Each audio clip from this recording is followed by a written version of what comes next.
নমস্কার বন্ধুরা, আপনাদের সকলকে স্বাগত জানাই। আজকের এই ভিডিওতে আমরা আলোচনা করব কোচবিহার জেলা জজ কোর্টের পক্ষ থেকে প্রকাশিত কর্মবন্ধু পদে নিয়োগের বিজ্ঞপ্তি সম্পর্কে। এই নিয়োগ সম্পূর্ণ পার্ট টাইম ভিত্তিতে করা হবে এবং কর্মস্থল হবে জেলা বিচারকের আবাসিক office cum bungalow, that is Parijat villa, Cooch Behar. আসুন ডিটেলস দেখে নিই। পদের নাম কর্মবন্ধু। একটি শূন্য পদে এই নিয়োগটি হচ্ছে। বয়স সীমাটি আপনার 18 থেকে 40-এর মধ্যে থাকতে হবে।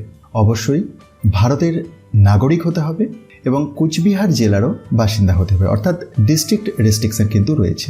এবং এছাড়াও আরও দুটি ক্রাইটেরিয়া, যেমন শারীরিক ও মানসিকভাবে সুস্থ থাকতে হবে আর বাংলা ভাষা পড়তে ও লিখতে জানতে হবে।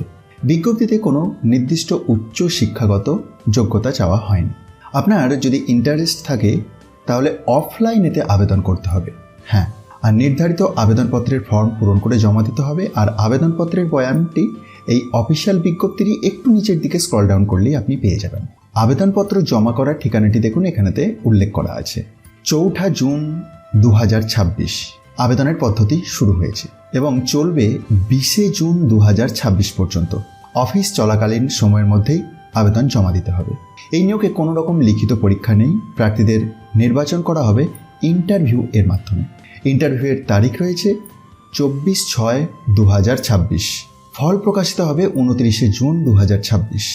আবেদনপত্রের সঙ্গে অবশ্যই সেলফ অ্যাটেস্টেড ফটোকপি জমা দেবেন, ভোটার কার্ড, আধার কার্ড এবং শিক্ষাগত যোগ্যতা সার্টিফিকেটের। বিজ্ঞপ্তিটি আপনি চাইলে নিজে থেকে ডাউনলোড করেও ভেরিফাই করতে পারেন। আর সেটির জন্য ডিসক্রিপশন বক্সে যে টেলিগ্রাম চ্যানেলের লিঙ্ক দেওয়া আছে ওটিতে জয়েন হয়ে যান, কারণ সমস্ত ভিডিওর এই যে অফিসিয়াল নোটিফিকেশন পিডিএফগুলি আছে সেটি এই টেলিগ্রাম চ্যানেলের মাধ্যমে শেয়ার করা হয়ে থাকে। সুতরাং যারা কোচবিহার জেলার বাসিন্দা এবং একটি পার্ট টাইম সরকারি প্রতিষ্ঠানের চাকরির সুযোগ খুঁজছেন তাদের জন্য এটি একটি ভালো সুযোগ হতে পারে। তাই যোগ্য এবং আগ্রহী প্রার্থীরা শেষ তারিখের আগে আবেদন করে দিন। ভিডিওটি ভালো লাগলে লাইক করুন, বন্ধুদের সাথে শেয়ারও করতে পারেন। আর প্রতিদিন সরকারি চাকরির নতুন আপডেট পেতে আমাদের চ্যানেলটি সাবস্ক্রাইবের পাশাপাশি পাশের অল নোটিফিকেশন বেলটিকে এনাবেল করে রাখতে কিন্তু ভুলবেন না। ধন্যবাদ।